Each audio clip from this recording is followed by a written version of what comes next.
neo significa nuevo, plasia significa crecimiento o formación. Entonces, neoplasia significa nuevo crecimiento o nueva formación.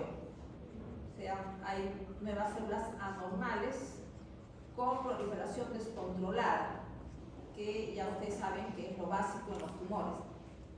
¿Qué significa la palabra tumor? Tiene dos significados. Cuando hablamos de la hinchazón, del edema inflamatorio, también decimos tumor. Pero cuando hablamos de neoplasia, igualmente utilizamos la palabra tumor. Pueden utilizar las dos acepciones de la palabra tumor. Oncología. Oncos procede de la raíz griega que significa tumor y logos es el estudio de. Cáncer significa en latín cangrejo. Y cuando decimos cáncer, estamos hablando de tumores malignos. La definición de Willis de neoplasia es una definición muy buena, pero fue enunciada cuando todavía no se conocían bien las alteraciones moleculares del cáncer.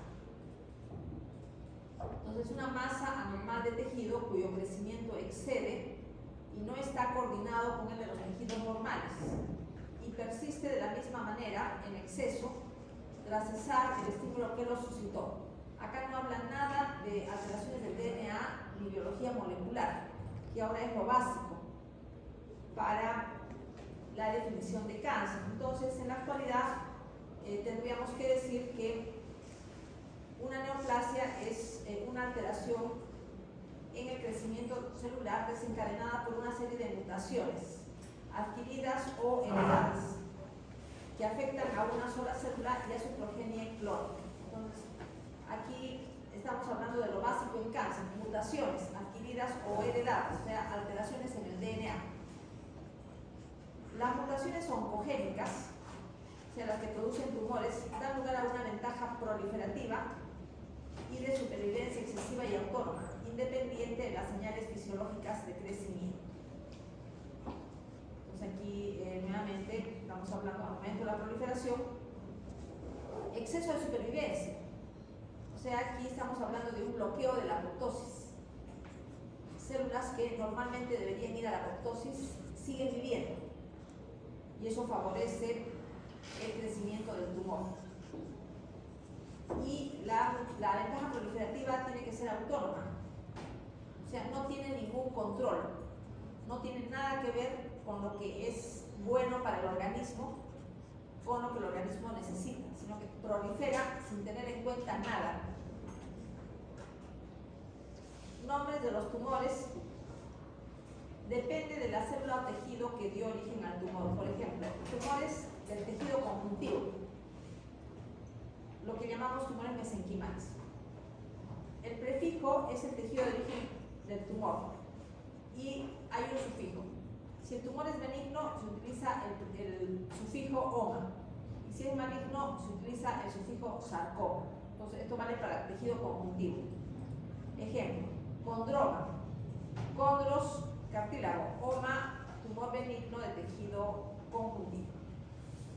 Condrosarcoma, condrocartílago; sarcoma significa tumor maligno de tejidos mesenquimales, entonces es un tumor maligno de tejido cartilaginoso. Osteoma, tumor benigno de tejido óseo, termina en oma y osteo significa hueso. Y osteosarcoma, tumor maligno de tejido óseo, también se utiliza el término sarcoma osteogénico. Para tumores epiteliales, hemos hablado de tejido conjuntivo. Para epitelios, si derivan de epitelio escamoso y son benignos, se utiliza epiteliomas. Hay excepciones, como vamos a ver ahora. Si son ramificados, papilomas. O sea, papilomas son benignos. Epiteliomas benignos, pero hay excepción. Tenemos el caso del epitelioma vasocelular, que es una excepción, porque no se puede considerar un tumor benigno por el crecimiento infiltrativo que tiene. Si deriva de epitelios glandulares y son benignos, adenomas. Si tienen una estructura glandular, aunque no deriven de glándulas, también se denominan así. Por ejemplo, tumores del epitelio tubular renal. que sabemos que el epitelio tubular renal no es un epitelio glandular, pero los tumores benignos muestran túbulos que están pegados unos con otros. Entonces, para estos casos se utiliza también el término adenoma. Derivan de epitelios glandulares, son benignos y quísticos. Cistadenomas. Cista significa quístico. Cistadenomas. Malignos y derivan de epitelios. Se utiliza el término carcinoma. El carcinoma viene de la palabra griega carquinos. Carquinos significa cangrejo. Entonces, carquinos es cangrejo en griego y cáncer es cangrejo en latín.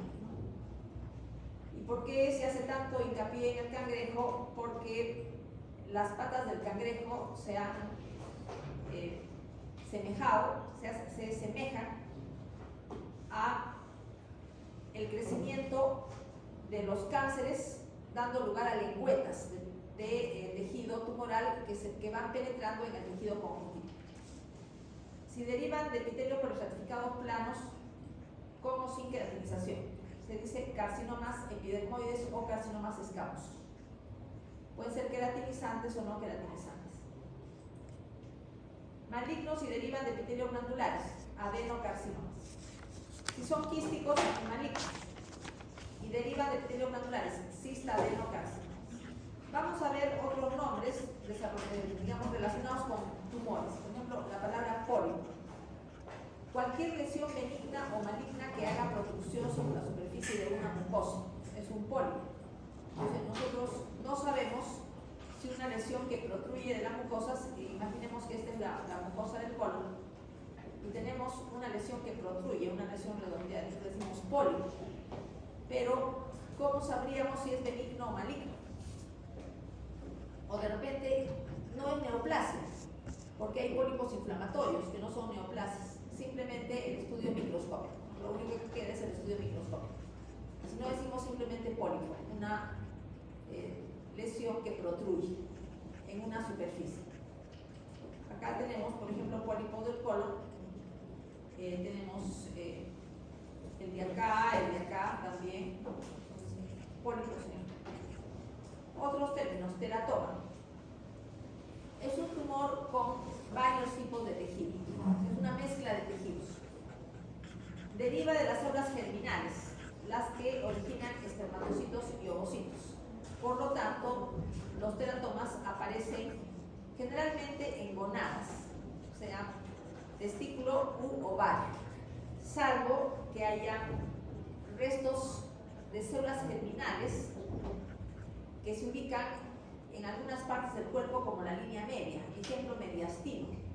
A veces, como una normalidad embriológica, tenemos grupos de células germinales que de manera normal están en el mediastino y ahí pueden aparecer teratomas u otro tipo de tumor de células germinales.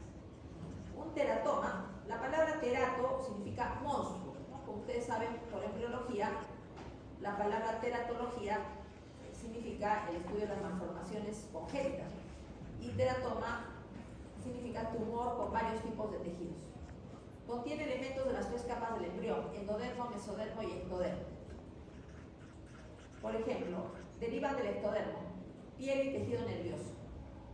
Derivan del endodermo, elementos de aparato digestivo y respiratorio. Derivan del mesodermo, cartílago, músculo y hueso. Pues todos estos tejidos están mezclados. A veces un teratoma tiene solamente derivados de una capa, ¿no? Tal es el caso de los quistes dermoides del ovario, de una sola capa. Y a veces de solamente dos capas, o sea, no necesariamente siempre tiene tejidos de las tres capas, pero por lo menos de una capa sí. Teratoma del ovario. Entonces observamos pelos, acá hay un diente deriva del ectodermo y material sebáceo. El material sebáceo procede de las glándulas sebáceas, entonces procede de la piel. Pero aquí habría solamente derivados de una capa, solo del ectodermo.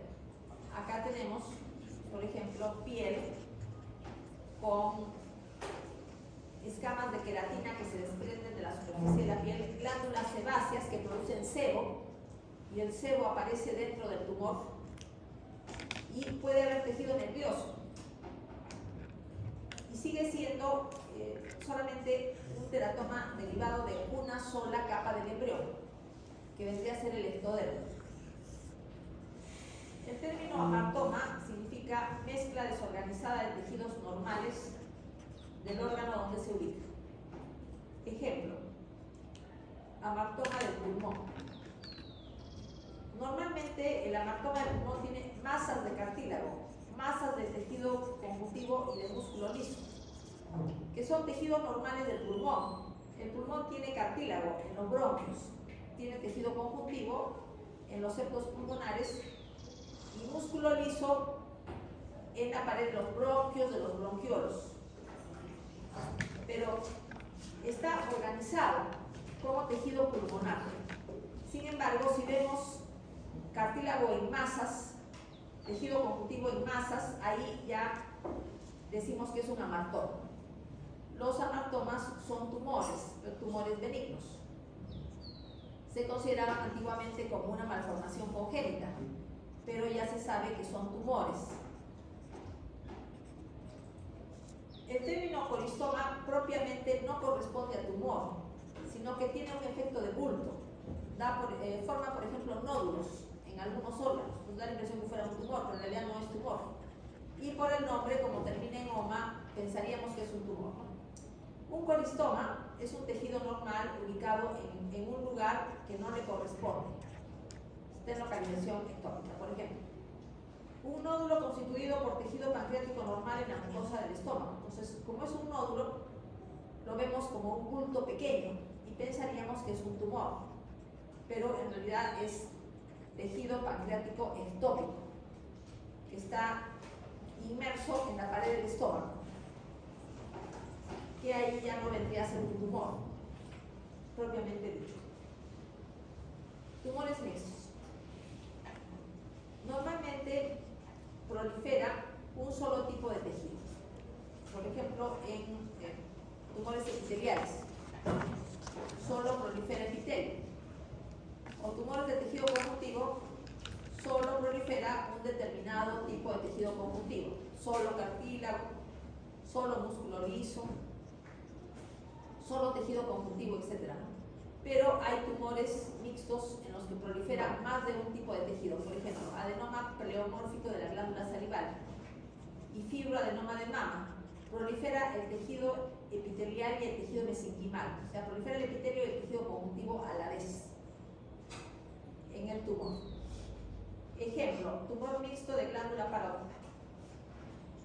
Proliferan los elementos epiteliales, se ven túbulos, se ven grupos de células epiteliales que están formando cordones, pero también tenemos que prolifera el tejido conjuntivo, que puede tener áreas mixoides o áreas condroides. Entonces se considera un tumor mixto de glándula salival, en este caso de glándula parótida. Cuando el tumor deriva de los vasos sanguíneos, hemangioma, aima significa sangre, angio, vaso, y oma es un sufijo que significa tumor benigno derivado de tejido conjuntivo. Eso sería un hemangioma, tumor benigno de vasos sanguíneos. Linfangioma, tumor benigno de vasos linfáticos. Angiosarcoma, tumor maligno de vasos sanguíneos. En este caso, como utilizamos el sufijo sarcoma, es maligno. Linfangiosarcoma, tumor maligno de vasos linfáticos. ¿Qué significa hemangioendotelioma? Este es un término que es un poco confuso, pero se aplica a tumores que están en el límite entre la benignidad y malignidad. Por ejemplo, se trata de tumores que tienen capacidad infiltrativa, pero la capacidad metastásica es mínima.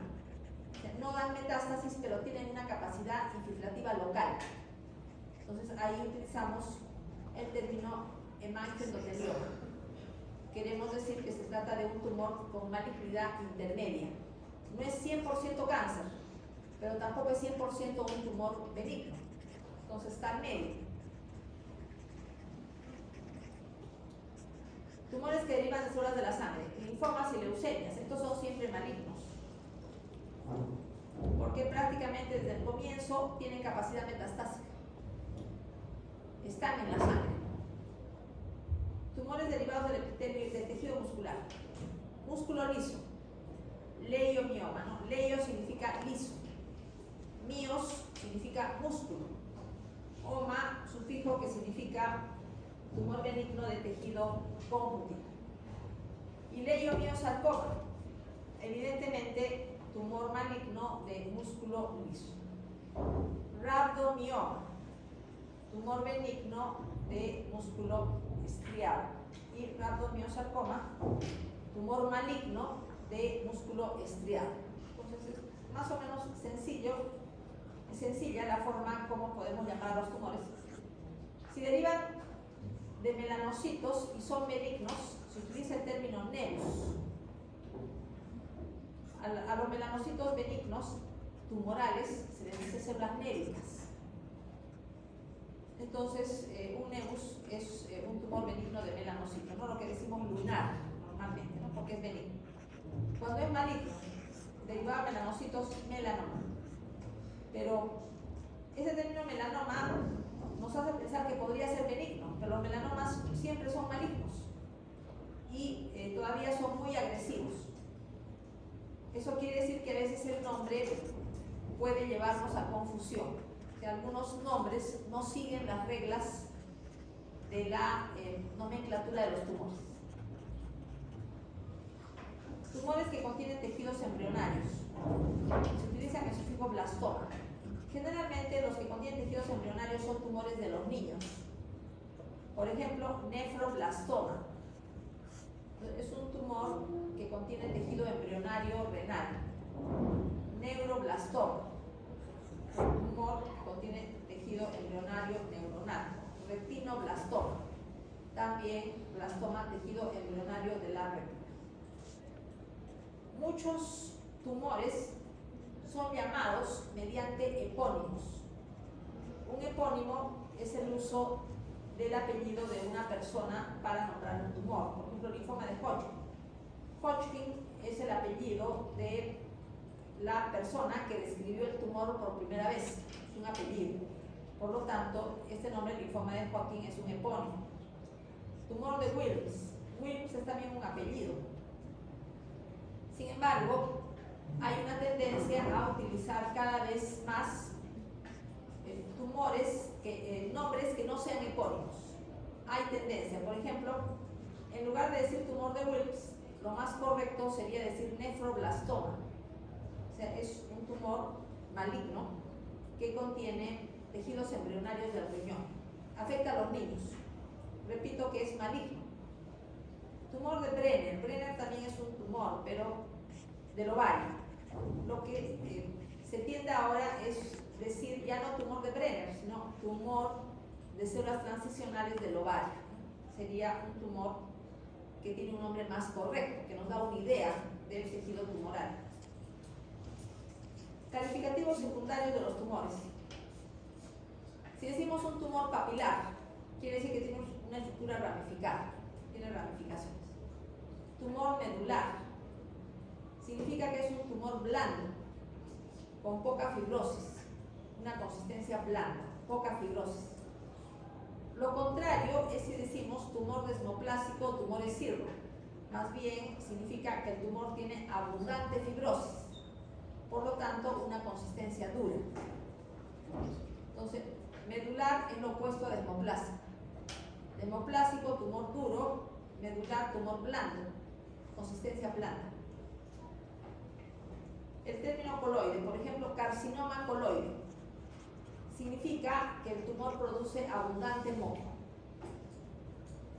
en el cual flotan grupos de células tumorales, ¿no? Cuando utilizamos el término coloide, carcinoma coloide, significa pues, producción de abundante moco. Distinción entre tumores benignos y malignos. Tenemos 4 criterios para diferenciar tumores benignos y malignos. Diferenciación y anaplasia, velocidad de crecimiento, capacidad de invasión local y metástasis a distancia. Es el más importante. sea, la real diferencia entre un tumor benigno y maligno es que el maligno tiene la capacidad de dar metástasis y el benigno no. Pero también hay diferencias en los otros criterios. Empezamos con proliferación y anaplasia. Diferenciación y anaplasia. Diferenciación es el parecido de una célula tumoral con respecto a la célula normal que le dio origen, morfología y función. Entonces, si el parecido es grande, la célula tumoral es muy parecida a la célula normal que le dio origen, decimos que el tumor es bien diferenciado. Si es bastante diferente a la célula normal que le dio origen, decimos que el tumor es poco diferenciado o anaplásico. Entonces, los tumores benignos, generalmente bien diferenciados. Tumores malignos, generalmente poco diferenciados o anaplásicos. Hay excepciones, pero estas son las reglas. En cuanto a la anaplasia, un tumor anaplásico, o sea, poco diferenciado, tiene pleomorfismo. Pleo significa varios, morfos significa forma. Entonces, pleomorfismo significa varias formas. Grandes variaciones en el tamaño y forma de las células que componen el tumor. O sea, las células que componen el tumor son desiguales entre sí. Morfología nuclear anormal. Núcleos grandes, hipercromáticos, cromatina en grumos gruesos y nucleolo prominente. ¿Qué estamos diciendo cuando hablamos de núcleos grandes? Normalmente tenemos una relación núcleo-citoplasma que es más o menos 1:6. O sea, el núcleo ocupa la sexta parte del diámetro total de la célula. Pero cuando el tumor es anaplásico, los núcleos ocupan mucho más que eso. Pueden ocupar, por ejemplo, la mitad de la célula o la mayor parte de la célula, quedando muy poco citoplasma. Eso significa anaplasia. ¿Qué significa el nucleolo prominente? Nucleolo prominente significa que la célula está sintetizando proteínas de una manera activa. Sin embargo, hay células que normalmente tienen un nucleolo prominente, por ejemplo las neuronas. Las neuronas normalmente tienen un nucleolo prominente y no significa que sean cancerosas, porque la neurona todo el tiempo tiene que estar sintetizando proteínas, porque los axones son muy largos. Entonces tiene que sintetizar proteínas para poder hacer un recambio correcto de gran cantidad de material que esté en el axón y en el cuerpo neuronal. Pero las células cancerosas también tienen nucleolo prominente por la misma razón. Como son células que están constantemente en mitosis, tienen que estar constantemente sintetizando proteínas para prepararse para las mitosis continuas. Mitosis atípicas. Por ejemplo, usos mitóticos tripolares. Vamos a ver algunas fotografías. Por ejemplo, leiomioma uterino. Si nosotros vemos el músculo liso de un leiomioma, es igual al músculo liso normal, prácticamente igual. Eso quiere decir que el leiomioma es un tumor bien diferenciado, porque el tumor es muy parecido al músculo liso normal. Adenoma folicular de la tiroides. Vemos folículos tiroideos con coloide. Entonces nos hace recordar a lo que es tiroides normal, se parece a la tiroides normal, pero es un tumor. Sin embargo, como es parecido, decimos que es un tumor bien diferenciado. El adenoma folicular de tiroides lo consideramos un tumor bien diferenciado, parecido a la tiroides normal. Adenocarcinoma de colon. Si comparamos la mucosa del colon con esta fotografía, son bien diferentes, ¿no? Sin embargo, de todas maneras, forma glándulas. Entonces lo consideramos que es moderadamente diferenciado. Tiene algún parecido porque forma glándulas. Vamos a ver sobre mitosis. Por ejemplo, Nosotros conocemos las fases de la mitosis normales, profase, metafase, etc. Pero podemos encontrarnos con mitosis raras. Por ejemplo, una mitosis tripolar que tiene la forma de T. No la conocemos, porque si nosotros recordamos cómo es la profase, la anafase, la telofase, en ningún momento los cromosomas se disponen formando una T. Por lo tanto, la consideramos una mitosis atípica.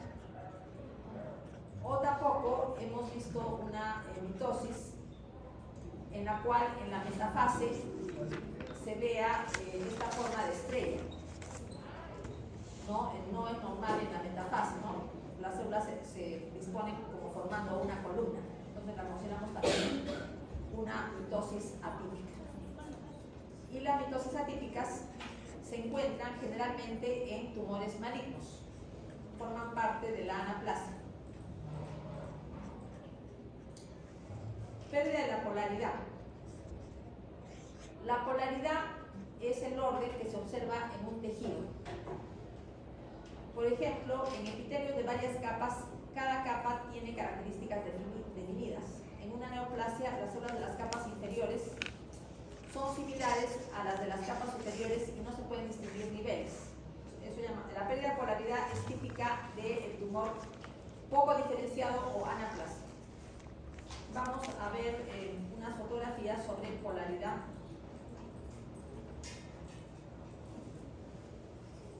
Tenemos el epitelio normal, que tiene polaridad. ¿Qué significa? Que el epitelio está ordenado en capas. Capa basal, las células que tienen mitosis, capa de células parabasales por encima, capa de células intermedias y las superficiales que son aplanadas. O sea, hay un orden. Dentro de la misma capa, las células son iguales o muy parecidas. Todo eso significa polaridad. Pero cuando hay displasia y cáncer, se pierde la polaridad. Entonces empezamos a ver que, por ejemplo, en la displasia leve del cuello uterino, los núcleos empiezan a presentar hipercromasia. Se hacen más grandes, aumenta la relación núcleo-citoplasma y los núcleos adoptan una coloración más oscura. De todas maneras, hay anormalidades porque los núcleos son más grandes en relación al tamaño total de la célula, pero dentro de una misma capa hay algunas diferencias ya, hay un pleomorfismo leve. Dentro de la misma capa ya encontramos pequeñas diferencias entre las células de la misma capa. Entonces ya se ve algo de pérdida de la polaridad. De todas maneras, la pérdida de la polaridad no es total, la displasia es leve, los cambios son leves. Todavía hay algo de orden y las superiores son aplanadas. Displasia moderada, dentro de la misma capa vemos las células diferentes entre sí. Esta es diferente a la otra, a la de acá y a la de allá. Entonces, esto forma parte de la pérdida de la polaridad. Y observamos que inclusive en las capas superiores ya hay anormalidades tales como aumento de la relación núcleo-citoplasma, pleomorfismo y los contornos irregulares de los núcleos. Es una displasia moderada. La pérdida de la polaridad es mayor. Y acá, displasia severa, prácticamente no hay polaridad. Las células de las capas basales son iguales a las de la mitad, iguales a las de arriba. Acá ya no hay polaridad. Ya no distinguimos capas, todo lo vemos igual.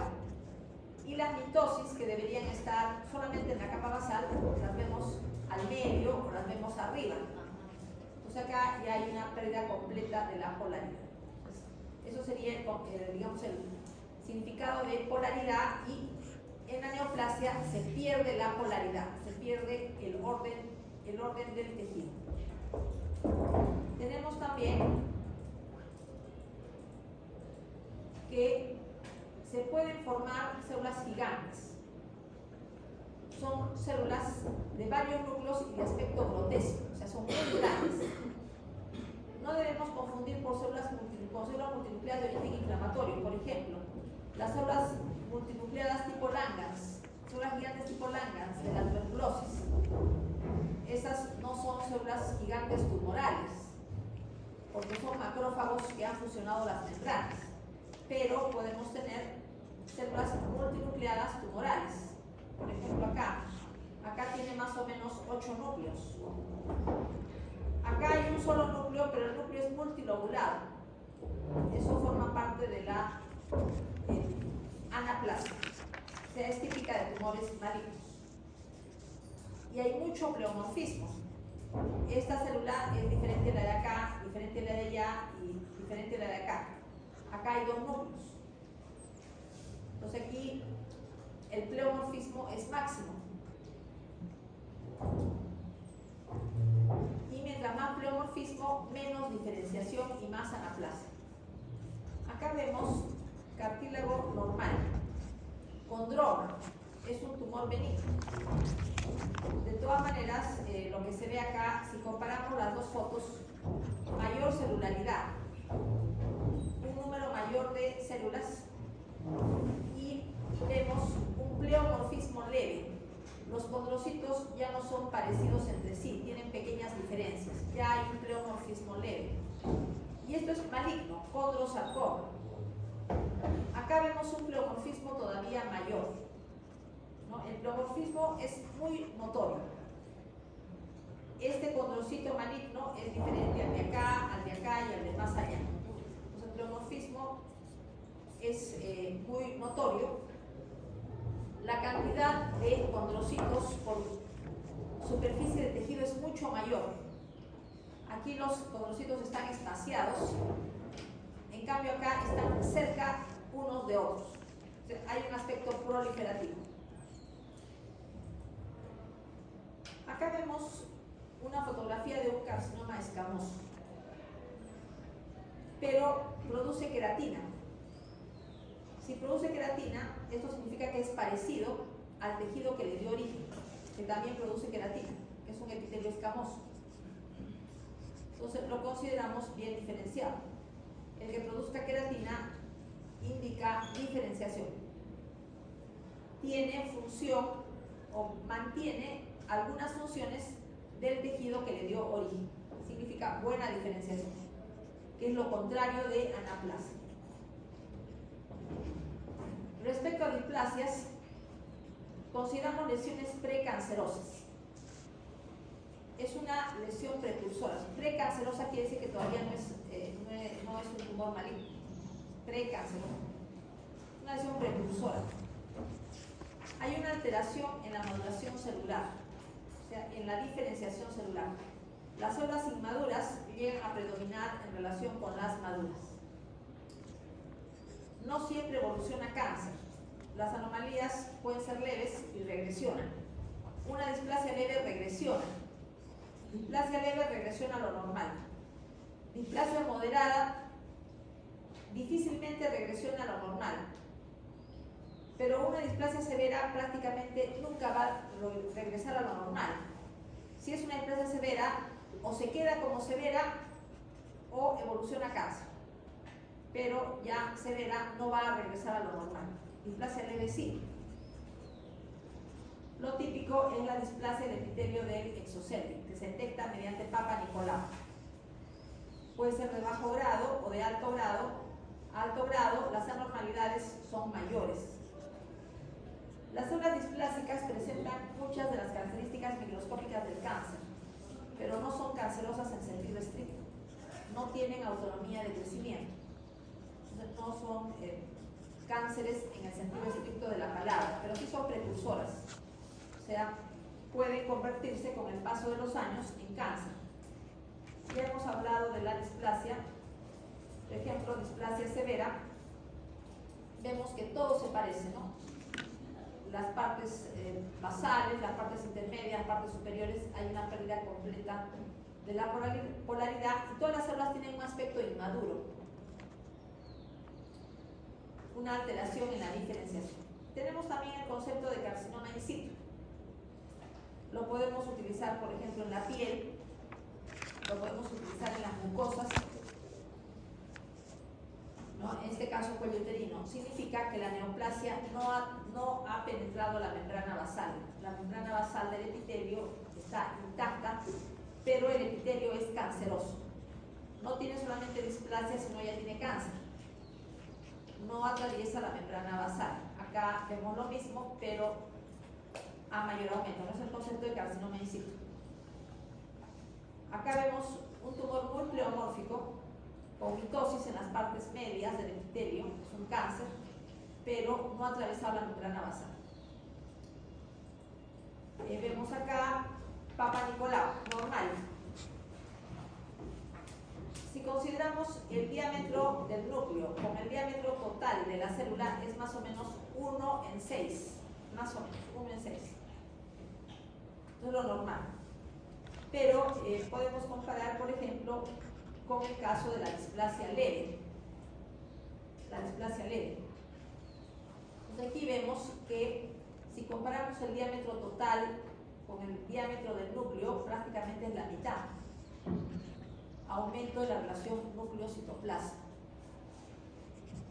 Y acá es prácticamente la tercera parte. También aumento de la relación núcleo-citoplasma.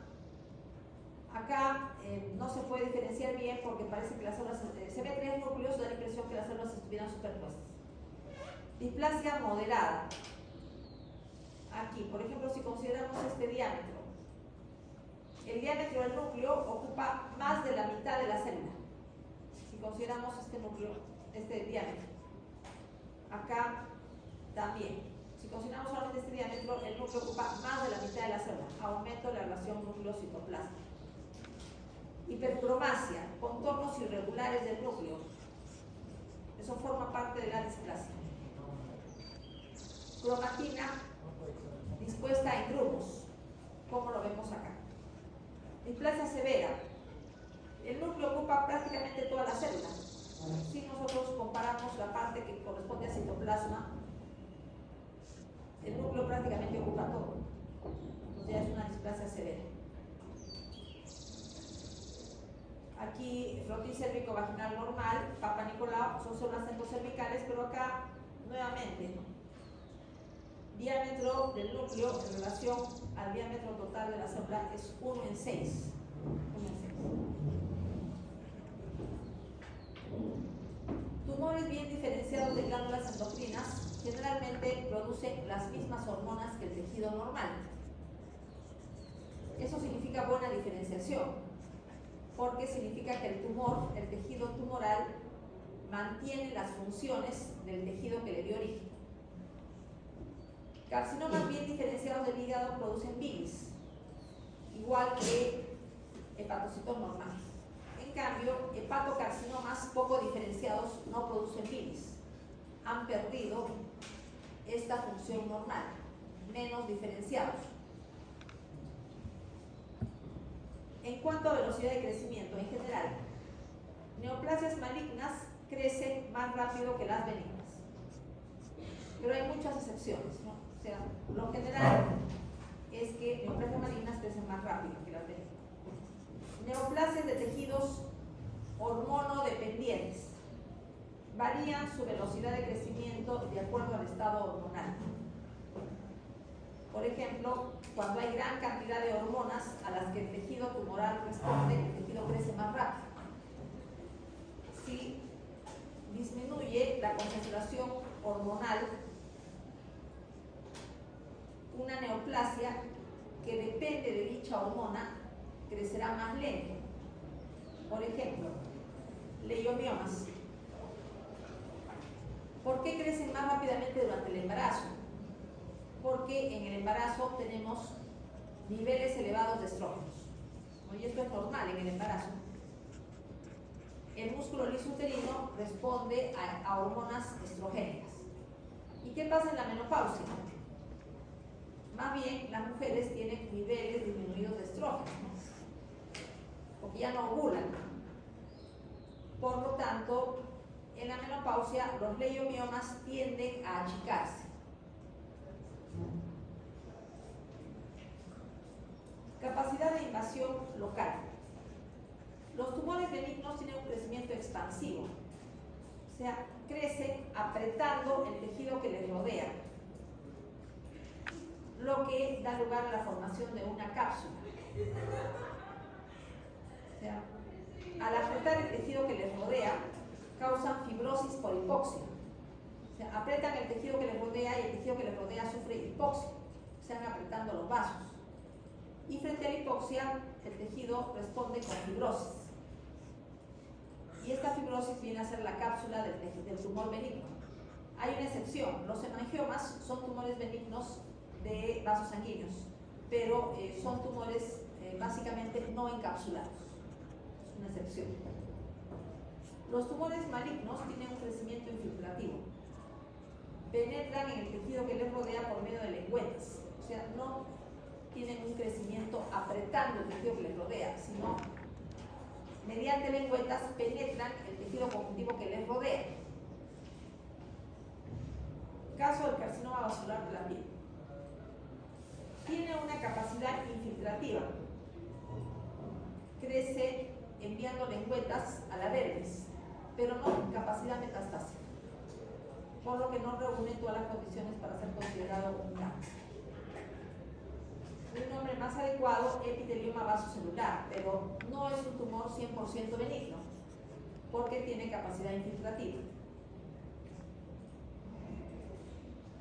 Fibroadenoma de mama es un tumor benigno bien delimitado. Esto es tejido mamario, la parte blanca es tejido mamario, pero el tumor es bien delimitado, se le ve de contornos circulares. Y microscópicamente se puede ver el borde del tumor, y acá hay tejido adiposo. Tumor bien delimitado, encapsulado. Y no hay crecimiento infiltrativo, porque en el tejido que rodea el tumor no está la penetración en forma de lengüetas. En cambio, un tumor maligno de mama tiene tumores irregulares. Bordes irregulares.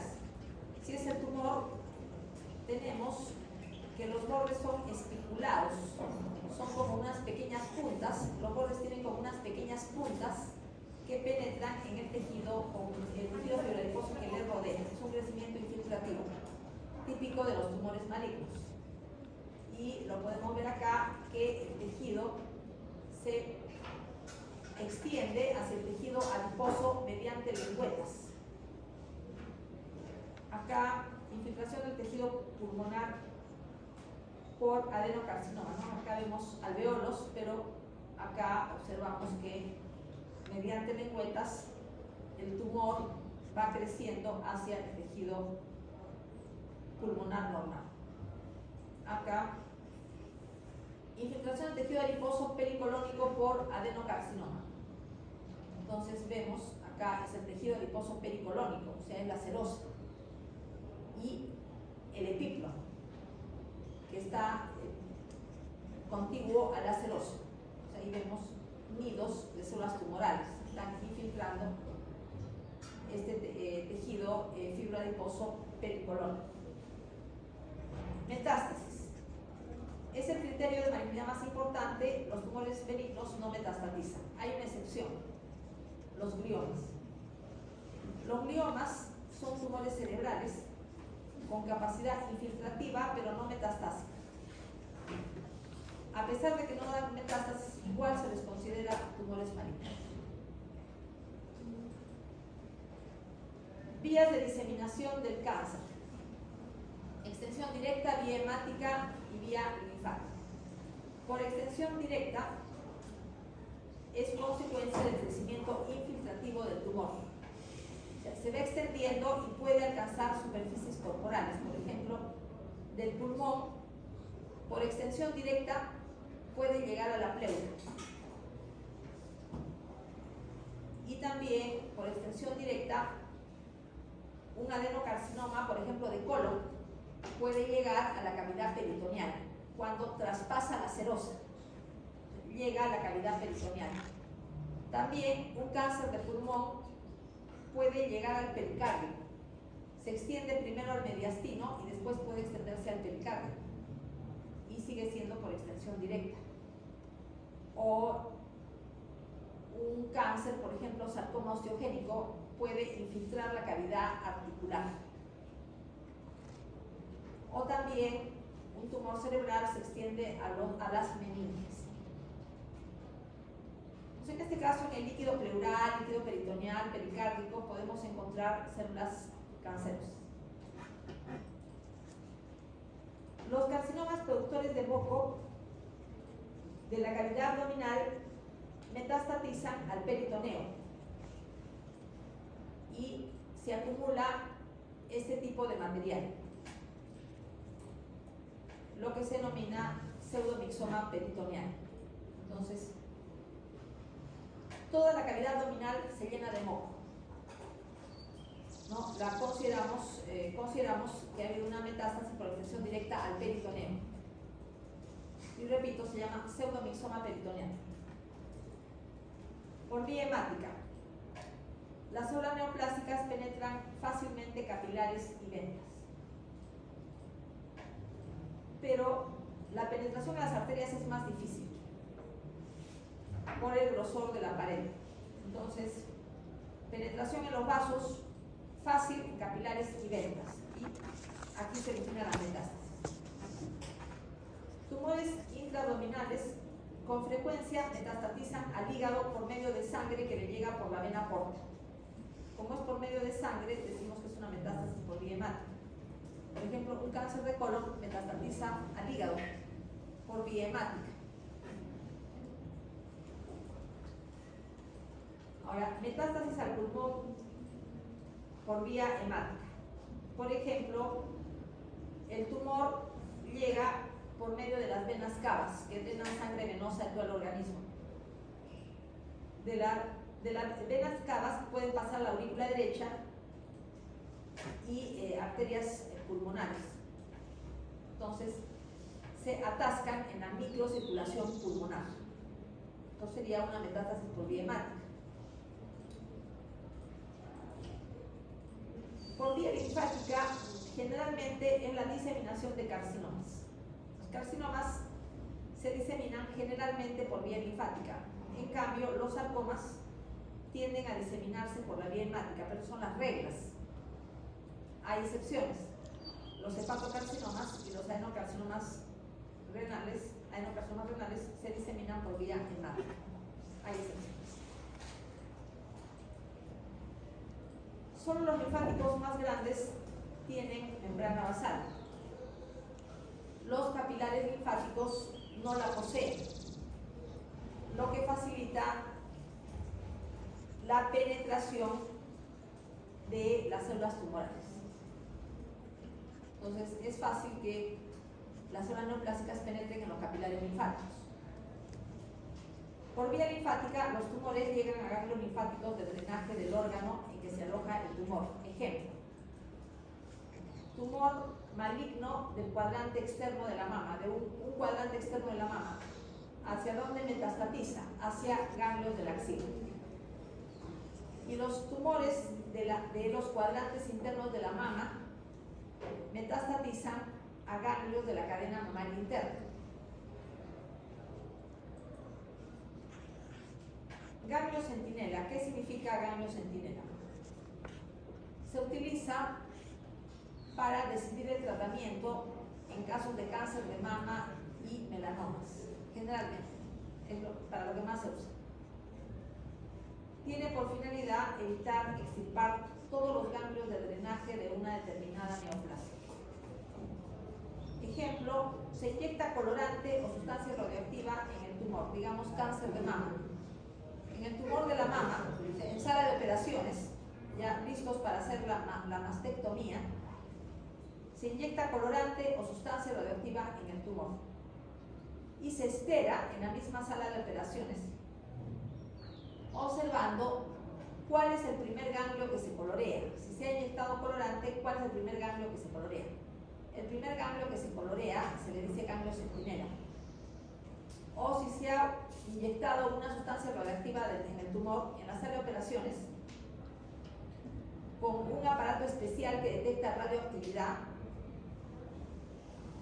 entonces se ve cuál es el ganglio de la axila en el que se detectó radioactividad al inicio. O sea, el primer ganglio que presentó radioactividad.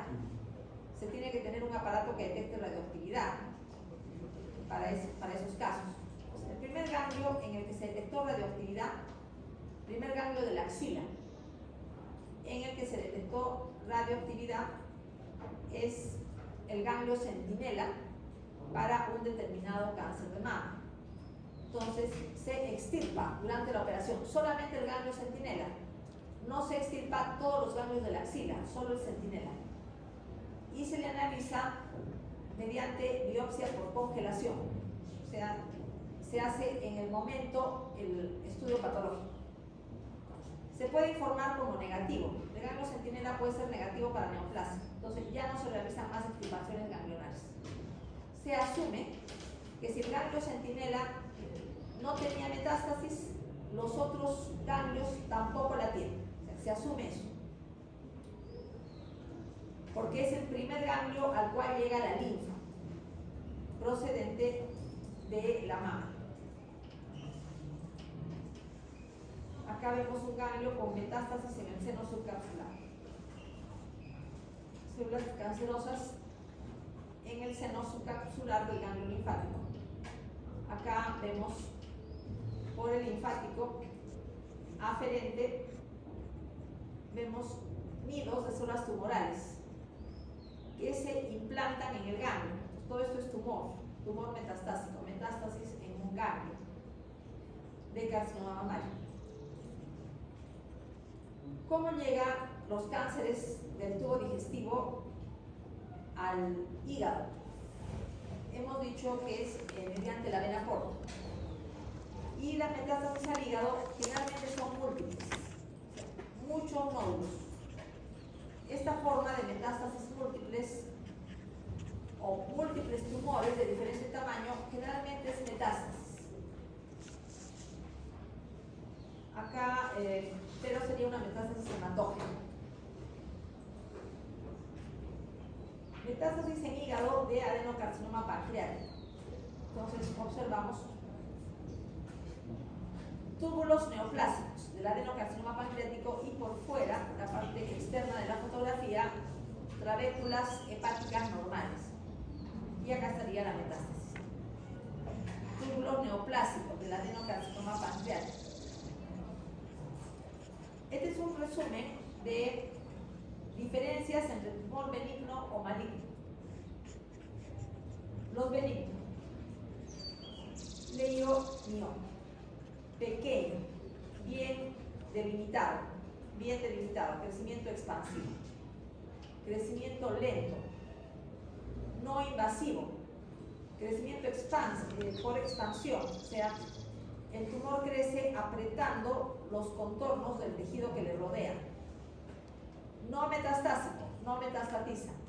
Bien diferenciado.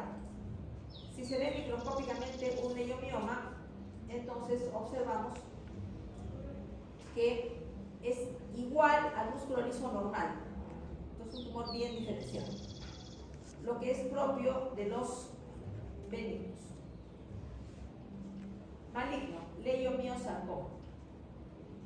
El tumor es grande, pobremente demarcado. Si vemos los contornos, tenemos que hay lengüetas que salen del tumor principal. Lengüetas que salen del tumor principal, mediante las cuales hay un crecimiento infiltrativo. Esto es un tumor maligno, leiomiosarcoma. Crecimiento infiltrativo mediante lengüetas. Grande, no está bien delimitado. Tiende a tener hemorragia y necrosis. ¿Por qué un tumor maligno tiende a sangrar y tiende a necrosarse? Porque las células tumorales intentan penetrar en los vasos sanguíneos, por ejemplo, en vénulas. Y mientras intentan penetrar los vasos sanguíneos, pueden producir hemorragia. Además, generalmente el tumor crece más rápido que el tejido conjuntivo en el que se implanta. ¿Quién proporciona los vasos sanguíneos del tumor? El tejido conjuntivo que rodea al tumor. Pero el tumor crece mucho más rápido que los vasos del tejido conjuntivo. quiere decir que en algún momento el tumor va a presentar deficiencia de oxígeno y de nutrientes. Por eso los tumores malignos tienden a ser necróticos. Entonces, repito, los vasos sanguíneos que alimentan el tumor, que le brindan oxígeno y nutrientes, no crecen tan rápido como el mismo tumor. Por eso hay una tendencia a necrosis en el tumor maligno. Zonas a donde no llega oxígeno, a donde no llegan nutrientes. Y por último, la presencia de metástasis localmente invasivo y pobremente diferenciado microscópicamente. Vemos que las células son diferentes a las células del músculo liso normal y hay pleomorfismo. Malignidad biológica de un tumor benigno.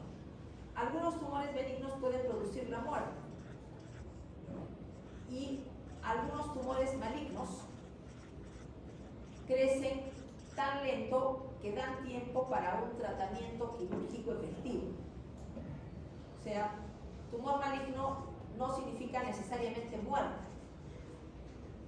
y tampoco tumor benigno significa automáticamente inocuidad.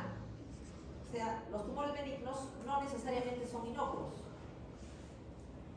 Pueden tener una conducta biológica agresiva. Por ejemplo, el ependimoma, que es un tumor benigno, pero produce hipertensión endocraniana, lo cual puede conducir a la muerte. Puede bloquear el flujo de líquido cefalorraquídeo. Entonces, a pesar de ser benigno, puede causar la muerte.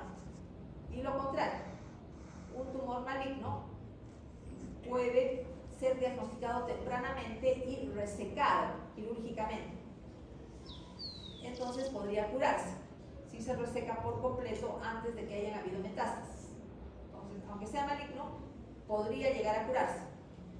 Mixoma de aurícula izquierda es benigno, pero a veces puede dar obstrucción de la válvula auriculoventricular. ¿Qué va a pasar? Va a haber un shock cardiogénico obstructivo cuando un mixoma de aurícula izquierda obstruye la válvula auriculoventricular. Shock cardiogénico de tipo obstructivo.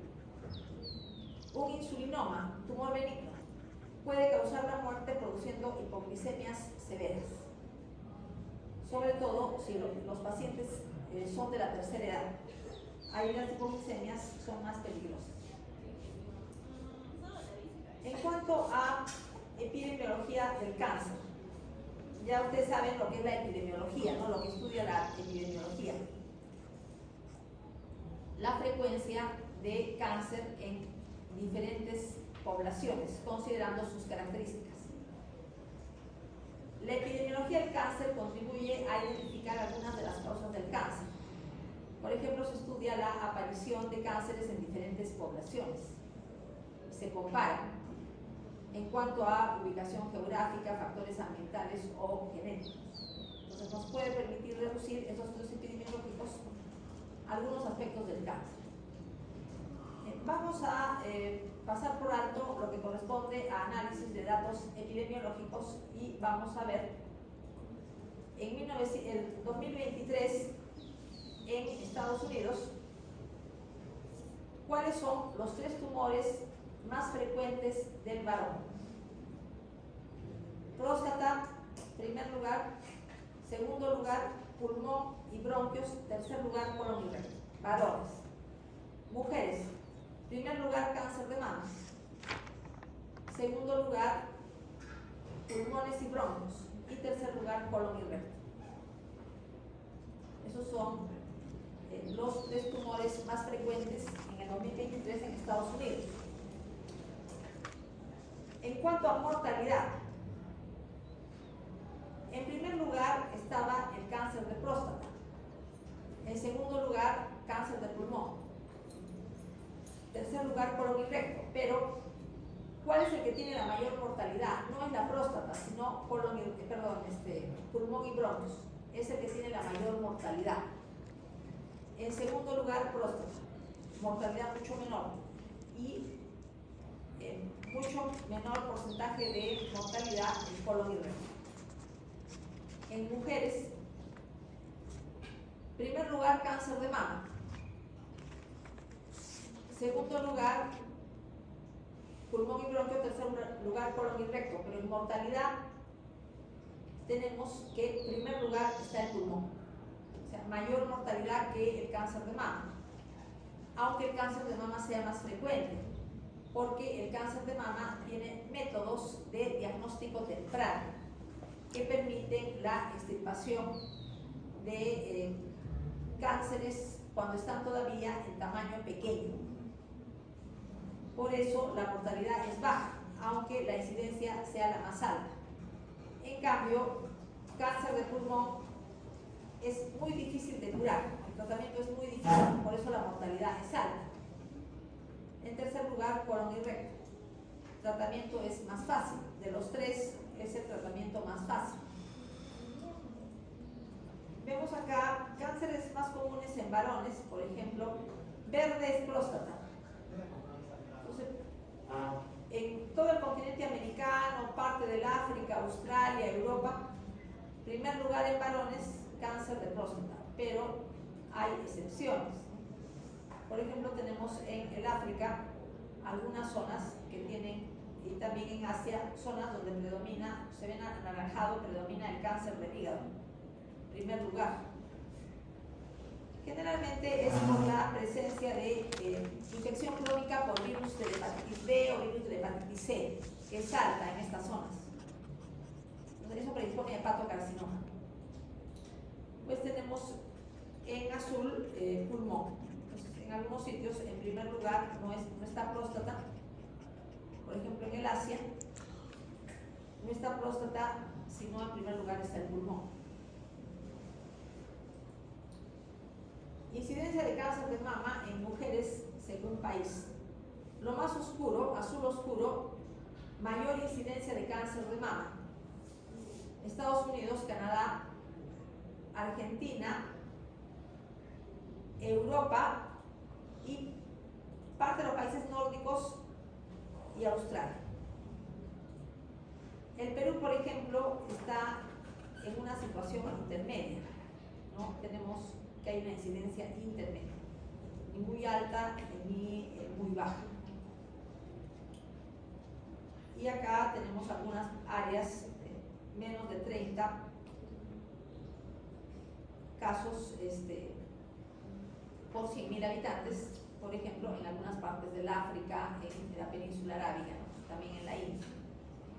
Son algunos países, por ejemplo Bolivia, en América Latina, Bolivia, incidencia más baja de cáncer de mama. ¿Por qué ha disminuido el cáncer de cuello uterino a lo largo de las décadas? Porque hay un tratamiento temprano y efectivo de las lesiones precancerosas. Se detectan con el Papa Nicolau y la colonoscopía. Se detectan lesiones muy tempranas que se extirpan rápido. Entonces no hay la posibilidad de que continúe el cáncer. ¿Por qué aumenta el cáncer de pulmón en las mujeres? Porque las mujeres empiezan a fumar más. ¿Por qué ha disminuido el cáncer de estómago en ambos sexos? Mejor conservación de los alimentos. Apareció la refrigeradora a mitad del siglo pasado. A mitad del siglo XX apareció la refrigeradora. Entonces, los alimentos ya no se conservaban mediante la salación. O sea, antiguamente se les salaba y se conservaban de esa manera. Pero la sal en exceso es también un carcinógeno, sobre todo para el estómago. Entonces, si se comen alimentos, gran cantidad de alimentos que están conservados por salación, o sea, hay mayor riesgo de cáncer. Pero ya no se usa la salación para conservar los alimentos, porque se tiene la refrigeración. Entonces, se ve pues, que ha bajado la incidencia de cáncer de estómago. También por disminución del uso de preservantes, ¿no? Que pueden estar en los enlatados. Tenemos acá lo que pasa con la tasa de mortalidad de diferentes cánceres en relación a la migración de Japón a Estados Unidos. ¿Qué es lo que pasa en Japón? Tenemos acá cáncer de estómago, incidencia muy alta, pero en americanos de California es más bien baja, cáncer de estómago, y en japoneses que viven en Japón muy alta. ¿Qué pasa cuando japoneses se mudan a Estados Unidos? Entonces se ve que estos japoneses bajan la incidencia de cáncer de estómago, empiezan a adoptar costumbres alimenticias de Estados Unidos. Ya no se alimentan como la gente en Japón, sino pasan a alimentarse más parecidamente a lo que es, al tipo de dieta que tienen los americanos. Se ve que hay una disminución de cáncer de estómago, pero todavía se ve más en los hijos de los migrantes. Los hijos de los migrantes nacieron en Estados Unidos, nunca vivieron en Japón, ¿no? Todo el tiempo vivieron en Estados Unidos, pero la incidencia de cáncer de estómago no se iguala a la de los americanos nativos. Eso quiere decir que hay un factor genético. De todas maneras, hay un factor genético, pero se ha reducido el factor ambiental, que estaba muy presente en el Japón, ¿no? Por eso la incidencia era mucho más alta. Pero de todas maneras, queda un factor genético. Y aumenta la incidencia de otro tipo de cánceres. Cánceres que aumentan en frecuencia con el tipo de dieta que se tiene en Estados Unidos, con exceso de carne, con exceso de grasas. Aumenta, por ejemplo, la incidencia de cáncer de colon, aumenta la incidencia de cáncer de próstata, ¿no? En relación a japoneses. Eso implica la presencia de dos tipos de factores, factores ambientales y factores genéticos, que influyen en el desarrollo de los cánceres. Por ejemplo, factores ambientales: cáncer de piel, radiación ultravioleta de fuentes naturales, o sea, la radiación solar, y la exposición a arsénico. Cáncer de pulmón y mesoteliomas, exposición ocupacional a asbestos. A los asbestos también se les llama amiantos. Angiosarcoma hepático, exposición laboral a cloruro de vinilo, por ejemplo, se utiliza en las industrias que fabrican plásticos, y los trabajadores de esas industrias están expuestos a cloruro de vinilo y terminan con angiosarcoma hepático. Cáncer de cuello uterino y cáncer de cabeza y cuello, papiloma virus humano. Es un factor ambiental porque es un virus que se transmite por vía sexual, por lo menos por contacto. Cáncer de orofaringe, laringe, esófago e hígado, asociado al uso de alcohol. Leucemias, exposición al benceno, por ejemplo, en trabajadores de refinerías de petróleo. En cuanto a edad, el cáncer es una enfermedad de adultos mayores. ¿Qué pasa conforme las personas envejecemos? Con el paso del tiempo hay mayor probabilidad de acumulación de mutaciones asociadas a cáncer. Y además, conforme nos hacemos mayores, disminuye la competencia de nuestro sistema inmunológico. Nuestro sistema inmunológico es menos eficiente y nos protege menos del cáncer. Por eso, mucho más frecuente cáncer en adultos mayores. Ejemplo, incidencia del cáncer de próstata. Aumenta 30 veces entre los 50 y los 85 años. Antes de los 50 años, prácticamente no se ve cáncer de próstata. Eso no significa que los niños no tengan cáncer. El que el cáncer sea una enfermedad de personas mayores no significa que los niños no lo tengan. Tumores típicos de niños: leucemia linfoblástica aguda, nefroblastoma, tumores embrionarios, neuroblastoma, retinoblastoma, randomiosarcoma embrionario. Todos estos afectan a los niños. Tumores con curva de incidencia bimodal, un pico en la infancia y otro pico en la adultez. Se ve en cáncer de testículo y sarcoma osteogénico. O sea, niños y después adultos mayores, ¿no? Una incidencia una curva bipodal. ¿Qué tiene que ver la inflamación crónica con el cáncer? La inflamación crónica predispone a cáncer, porque la proliferación celular que acompaña los estados inflamatorios como proceso reparativo predispone a la aparición de mutaciones oncogénicas. Entonces, las poblaciones celulares en proliferación constante están predispuestas al cáncer, porque con cada mitosis existe el riesgo de adquirir alguna mutación.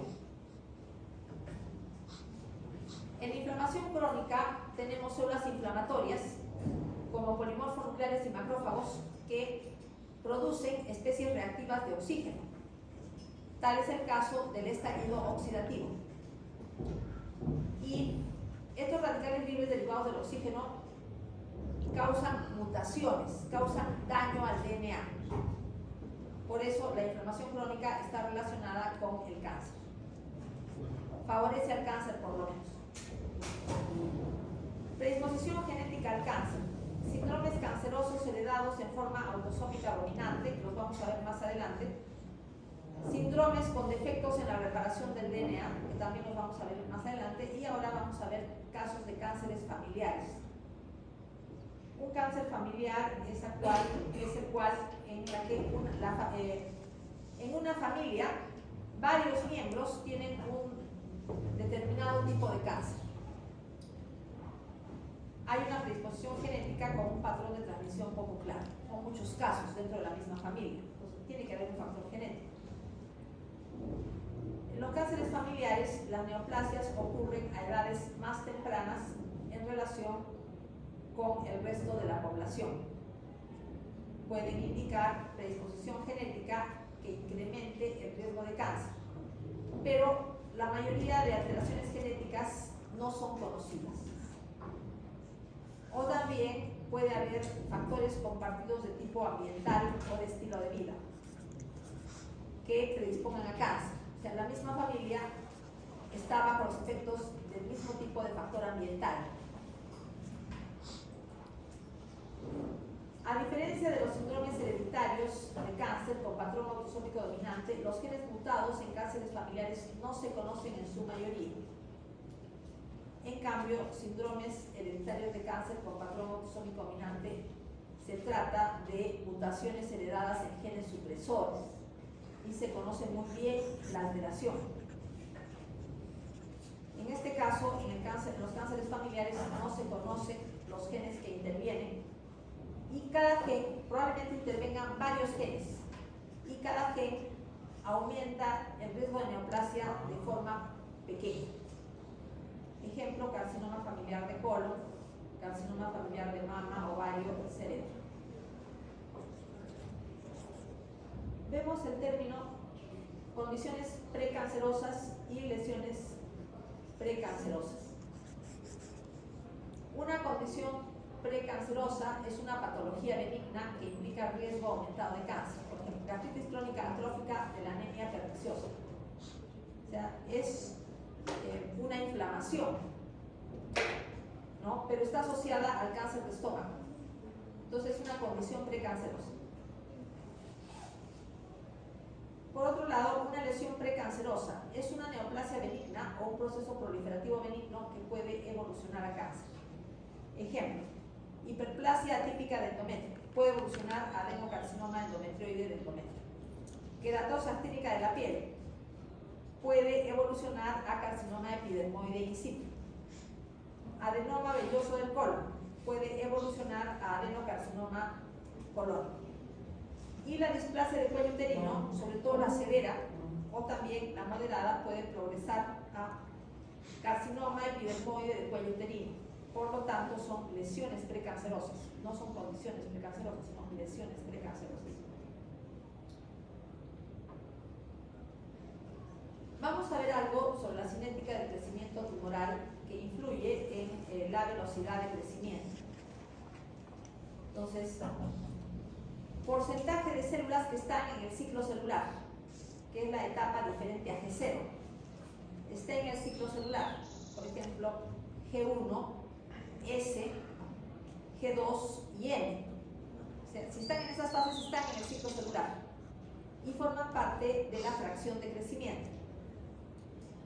Las que están quiescentes, que han salido del ciclo celular, están en un estado que le denominamos G0. No están en el ciclo celular, no entran en el porcentaje de fracción de crecimiento. También la cinética de crecimiento tumoral depende del tiempo de duración del ciclo celular y del índice de mortalidad celular. Cuando un porcentaje importante de las células del tumor mueren, pueden morir por hipoxia, por isquemia, entonces el tumor crece mucho más lento, porque un porcentaje de las células mueren, no contribuyen con el aumento de tamaño del tumor. Entonces el tumor va a crecer lentamente. Los tejidos normales mantienen un estricto equilibrio entre proliferación e índice de mortalidad. Por ejemplo, en neoplasia, la proliferación es mayor a la mortalidad, lo que no pasa en los tejidos normales. En la piel, conforme van proliferando las células de la capa basal, van muriendo las células de la capa granular, ¿no? Y se van descamando. Van muriendo, pasan a la capa córnea y después se descaman, pero hay un equilibrio.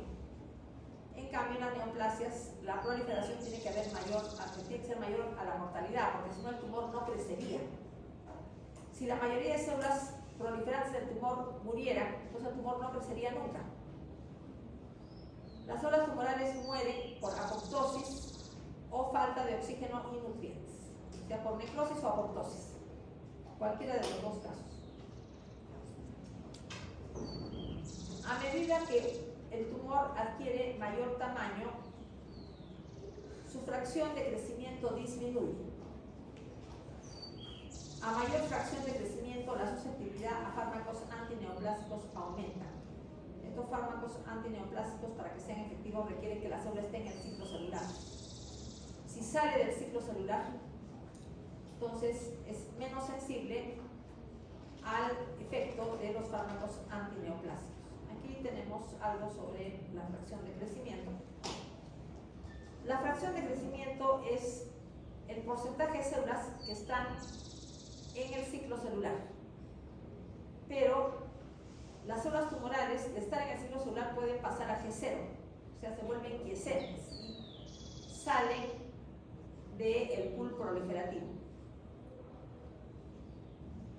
Y también las células que están proliferando pueden morir, salen del pool proliferativo o se diferencian.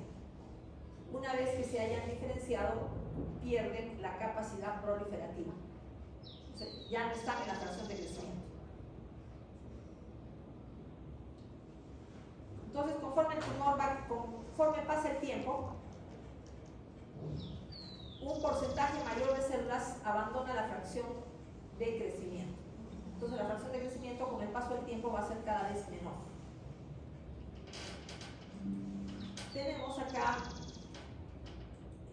la cinética del crecimiento tumoral.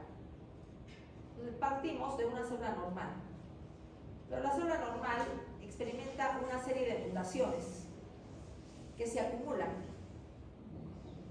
y hacen que la célula obtenga una ventaja proliferativa y se convierte en una célula neoplásica. Este proceso de paso de lo normal a célula neoplásica involucra varias mutaciones y se llama transformación.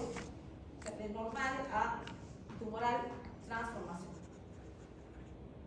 Ahora, una vez que la célula ha adquirido las características de cáncer, empieza a proliferar.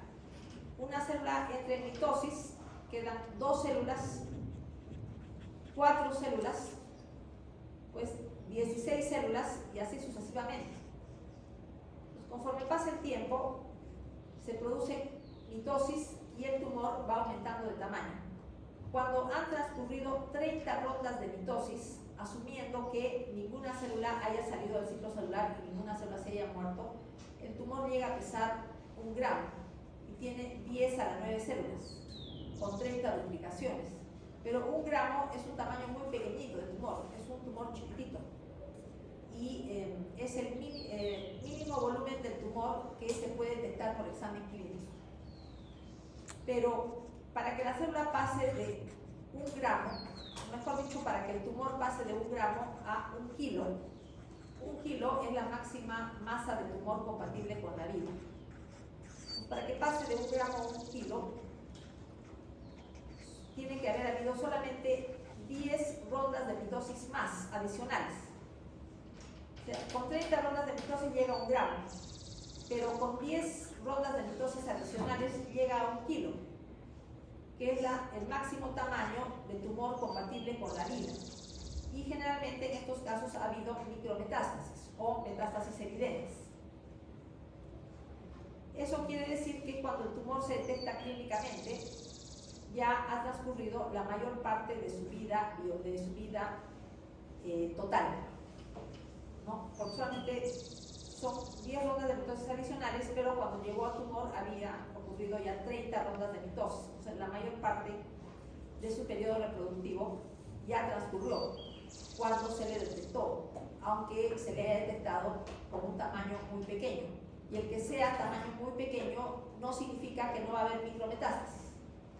O sea, puede ser tamaño muy pequeño y ya haber dado micrometástasis. Ahora, ¿qué significa la progresión tumoral? Nosotros tenemos de una célula normal, salen 2, luego salen 4, 8, 16, etc. Y vemos que al comienzo las células son iguales entre sí, genéticamente. Tienen el mismo tipo de alteraciones genéticas, solamente al comienzo. Conforme va pasando las rondas de mitosis, el tumor se vuelve heterogéneo y después de muchas rondas de mitosis, el tumor tiene varias clonas, o sea, varios grupos de células diferentes genéticamente. El tumor viene a ser muy heterogéneo, que eso es lo normal en los cánceres, que sean heterogéneos, que los tumorales sean heterogéneos.